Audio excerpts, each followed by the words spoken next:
And here we go for game two. There's the trophy they're all battling over, and so far, advantage Denver, the home team. They've not lost at home in this postseason. And so, Mr. Wilbon, I will start with you because I like coming to you on these historical perspective questions. Nikola Jokic is a 7'1" point guard. He can pass, he can shoot, and he has a basketball mind like a computer.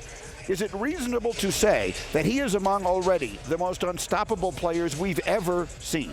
I like that. Green, thanks for coming to me on the historical points. It just means you think I'm old, which is true. Even though he doesn't have a signature shot or move. There's no Kareem skyhook. There's no Olajuwon dream shake. There's no Jordan fadeaway. There's not an Iverson crossover. There's not one of those things. But none of them, not even Iverson or Jordan, shot the three as effectively, as frequently. I mean, how many times does Joker just raise up over a guy like Anthony Davis, my God, and he's able to shoot the three? Or we saw it over LeBron. They didn't have that. Nobody had that. I mean, Olajuwon didn't try, what, 2 or 3 of those a year, if that? But yes, because you're also talking about the passing and the assist numbers, Greeny. So if you add those two together, there were very willing, capable, able passers among those bigs, and Bill Walton and Kareem, and yes, Wilt.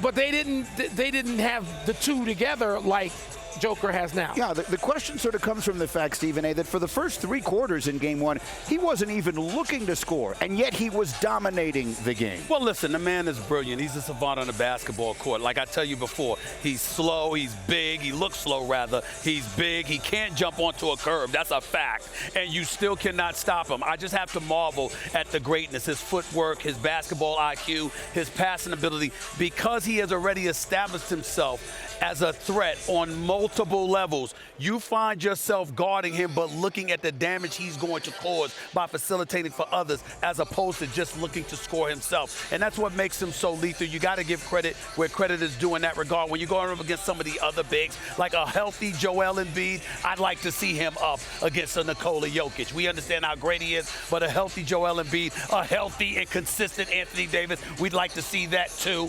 But in the end, Jokic is here, and we know what he can do because he's doing it. I'm going to get back to y'all later. Yeah. Okay, because the answer to this question is an emphatic no.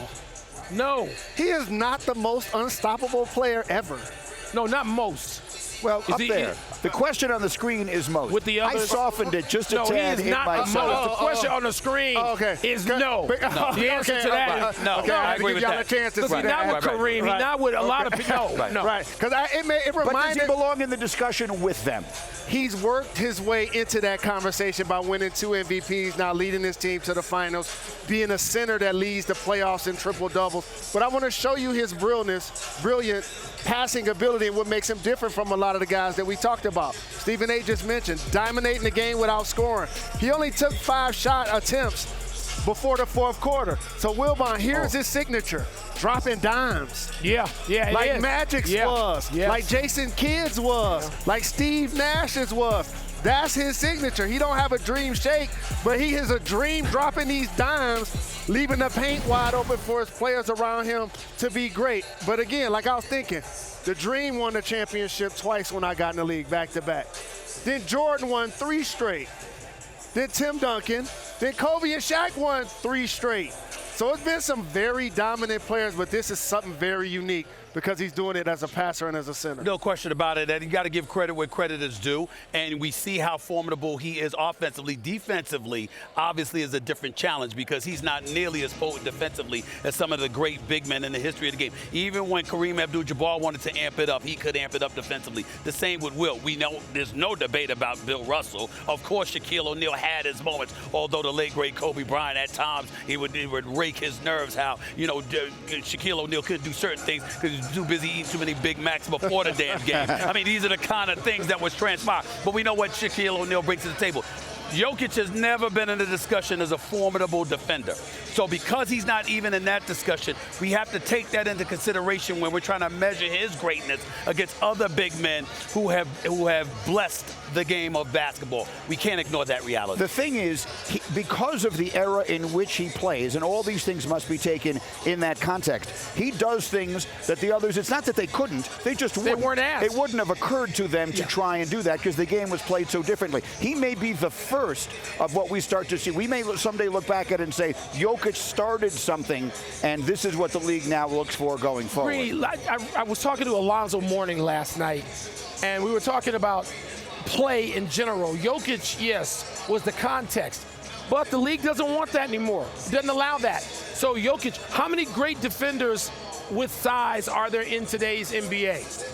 Couple? Very few, yeah. Very few. Whereas you used to always see that anchor. Yeah. Either, first of all, at the 5, and then at power forward. The word power forward is now stretch 4. So Jokic, just like those players weren't asked to do the things that Jokic now does, Jokic is not asked to do the things that centers had to do for 50 years in the NBA. Fair, Wilbon, but we can't take away from, and this is the operative word here, touch. The fact of the matter is that this dude throws up shots over his head, for crying out loud, and somehow they go in. You just see the guy shoot the ball. His touch in terms of his offensive prowess is undeniable, and because of that, you have to take that into consideration. No matter whether you're big or small or whatever, his touch is undeniable. See, the very uniqueness is that he's a 7-footer, but he's also getting you double figures assists. So we've seen that happen. Wilt Chamberlain led the league in assists before. Yes. He averaged 50 points and 25 boards. Hakeem Olajuwon and Stephen A., you were talking about some defensive guys, flirted with quadruple doubles. He was a point center who sprayed the ball out, and when the stretch force first started in the modern day, Hakeem Olajuwon and Shaq, they were the interior players doing it. But this guy making threes is just taking it to a total different level, putting up arcade-type numbers. And so again, Nikola Jokic with a triple-double in Game 1 as we count it down here now to Game 2. We'll see what the Heat have for an answer. Second most all-time. Second most all-time already. Bam Adebayo had certainly a very busy Game 1, 26 points